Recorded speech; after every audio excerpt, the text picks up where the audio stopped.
first episode of my writer's blog, or the writer's block, or the writing life. I don't know what I'm going to call this thing, but anyway, it's the blog of a working writer.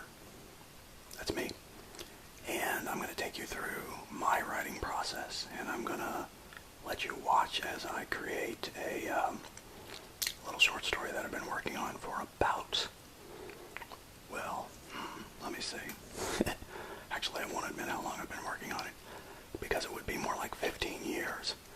That's because I started writing, well, I was doing a lot of writing back in the 90s, but I've only gotten back into it recently. And so this is kind of a fresh start for me. And in the past, I've always been a screenwriter, so I like to write screenplays. But this time I'm writing prose, so that's a new one for me. But I have a pretty, it's kind of a different, it's kind of a weird writing process. And I want to share some of the tools and tips that I use in my writing process with you. Probably the first thing you're going to ask is, why the heck is this guy whispering? I can't hear what the heck he's saying. Hopefully I'll keep close enough to the microphones on the camera. Notice two little dots, left and right audio tracks. It does take stereo audio, but the reason I am whispering is because when I am composing, when I'm composing prose, when I'm writing, most of my writing is done on electronic devices, like this one, or other different types of recorders. So I was going to show you some of those recorders that I work on today, and I typically whisper for a couple of reasons. One, it's more like train of thought, stream of consciousness stuff. So when you're reading a book from the library, you're sitting there just glaring at the book, and you're think writing, as I call it. You're writing without talking. Most of you don't talk. But when I write, I talk. So I have to talk into something, but I want to keep it as close to think writing as possible. So I do what I call whisper writing.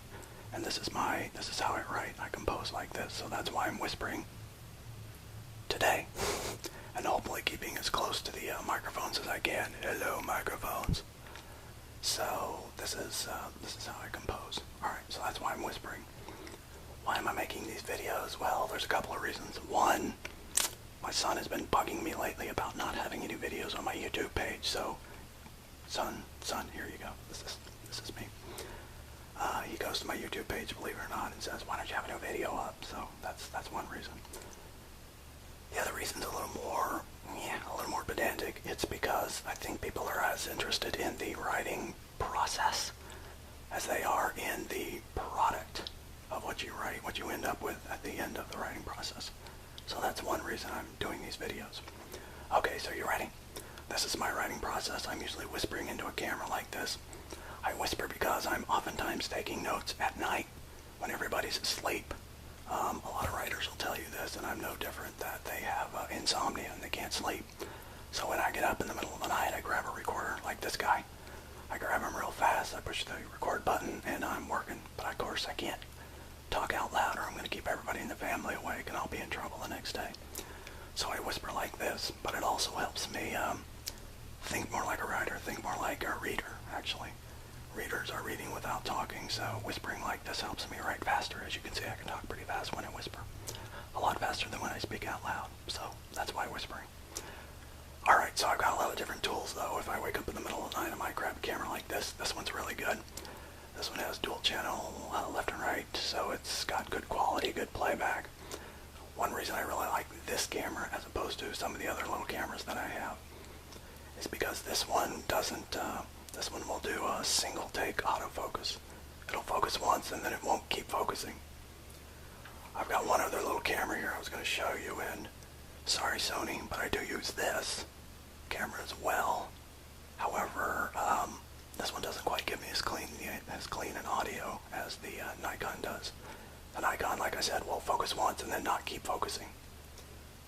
This little Sony CyberShot has just continuous autofocus.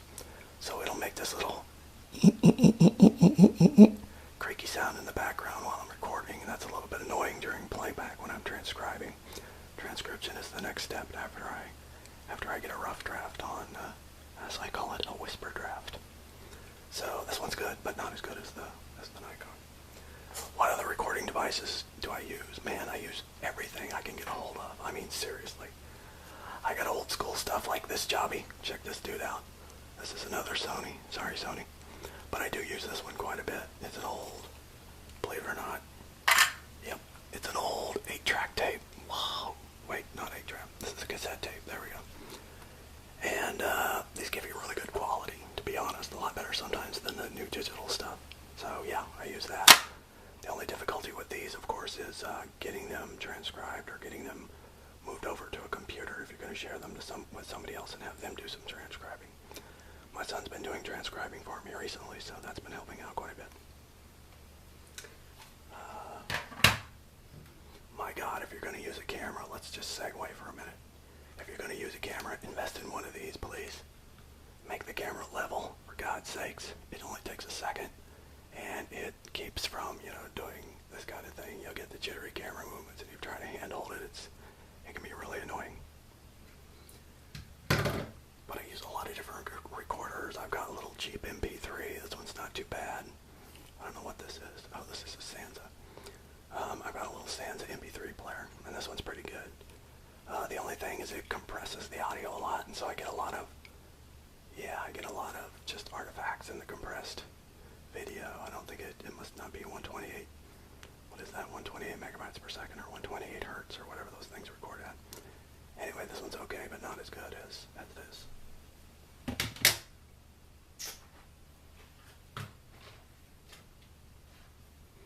I've got a more professional audio recorder that I've been using recently, and this one is awesome. Sony. I love this little guy. It does 2-channel stereo, so when I'm playing back, I can hear it in both ears. That's kind of important. I do still have 2 ears, so that's pretty awesome.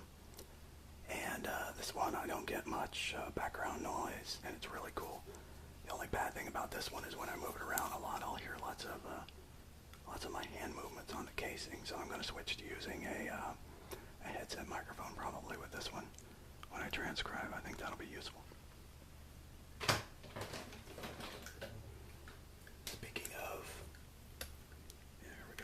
Speaking of headset microphones, this is one of the ones that I use. Hopefully you can see this without me blocking the lens. You can see it's got a little headset with a little, oh God, this is bad. How's that for preparation? There we go. There we go. All right. It's got the little mouthpiece, it's got the earpiece, and so forth. So this one's really good. This one only goes to a USB though, so that's a little bit disadvantageous, meaning I can only use it on a computer.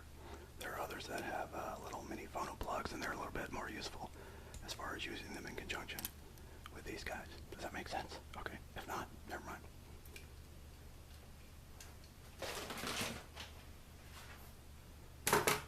I've got tons of these little guys, these little silly pocket recorders. They're alright. The only disadvantage is that you can't get them to a computer easily. They don't have any kind of output. If I didn't mention it, this little guy, one advantage of this little guy is that it has a USB output, so that I can get it straight to the computer. And I can start transcribing immediately or share them with somebody else who is transcribing for me. Okay, so he's not bad, but the only thing you can do really is use them to play back, so you pretty much have to send this to whoever's doing your transcriptions or stuff.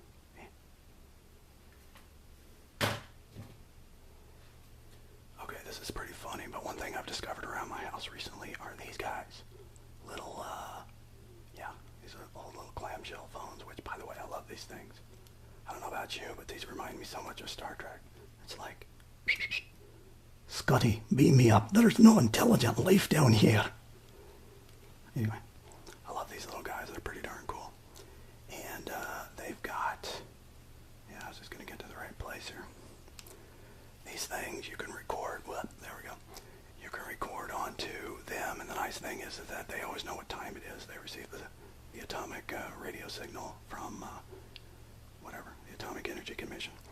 And so these always know what time it is, and they can record date and time of any piece of audio you want. So let me play one of these back.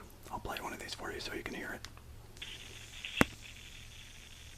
The mind is like a maze without an opening or an exit. And it's always changing. If you couldn't hear that, it said a mind is like a maze without an opening or an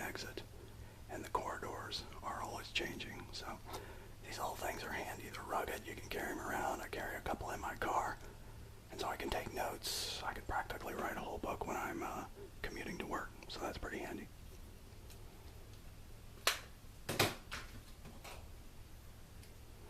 I've got tons of these old phones, by the way. Sculty. Okay. I love this one too. Don't you love the old stubby antenna phones? These things are really rugged. They've got camera, they got video, you can do anything. Okay, so that's about the end of this episode. Of course I do still take notes on old clipboards. I'm pretty old school that way. And it seems like every time I write something, I use a different technique. Sometimes I'll use recorders, sometimes I'll write things out by hand, sometimes I'll type them. You know, I like to try different things. But this time on this particular little story, I'm recording everything. So in the next episode, I'm going to take you through one of my transcriptions of a piece that I'm writing. Like I said, I'm writing a longer piece, about 24,000 words. But I'm just going to take out a couple little snippets. I call them outtakes. They're pieces of things that I've decided won't be in the story, will not be in the story. But I want to use them anyway and put them on my blog. So we'll check those out next time, okay? Writer's Life. Maybe I should come up with like a hand sign. Is that W for writing? Writer.